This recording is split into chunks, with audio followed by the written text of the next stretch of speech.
Today, on a wet spring day, I'm at Skerton Cemetery in Lancaster, where there's 40 First and Second World War Commonwealth war graves. I'm going to tell you the story of 5 of them. And by the grave of Guardsman Gilbert Wilson. Gilbert was born in Lancaster in 1917. He served with the Coldstream Guards in World War II. He was wounded on the 20th of July 1944, shortly after D-Day in northwest Europe. They managed to get him back to England for treatment, but he sadly dies of those wounds just 9 days later, aged 27. And here I am. And you will have to forgive me for trying to pronounce his name. I'm stood by the grave of Podporugzik Roman Felijan Pizbilski. On the 29th of January 1945, at 13:46 hours, Roman took off in a Mosquito bomber from RAF Cranfield for training. At about 14:30 hours, the aircraft was observed to be in flames and falling to earth. The top escapee hatch had been jettisoned, indicating that the pilot had attempted to bail out. Roman was the only one on board and was found forward in front of the nose. He was just 24 years old.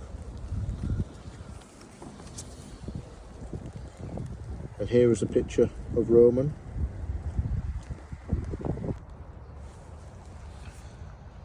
And this is the grave of Private George Fallowfield. George was born in Lancaster in 1899. He joined the Northumberland Fusiliers, where on the 27th of November 1918, he was at hospital in Ipswich and he died of peritonitis, aged just 19.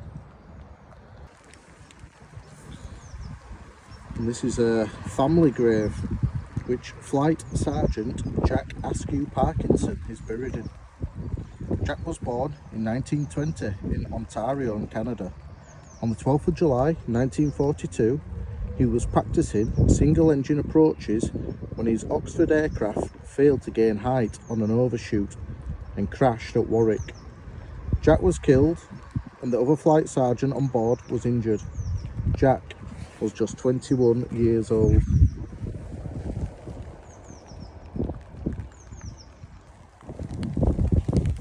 Now at the grave of Lieutenant Norman Scott.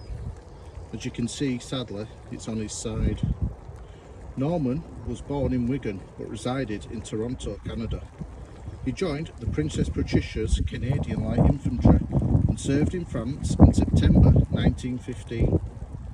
In 1916, he was awarded the Military Medal for bravery in the field. On the 27th of April 1917, he transferred into the Royal Flying Corps. On the 20th of June 1918, immediately before leaving for the front, he took a farewell flight. He put his camel into a spin, but was unable to recover it before he hit the ground. This killing Norman, aged just 24 years old. His parents resided in Skerton, so his body was brought here for burial in his family grave. And here's a picture of Norman when he was serving with the Princess Patricia's Light Infantry.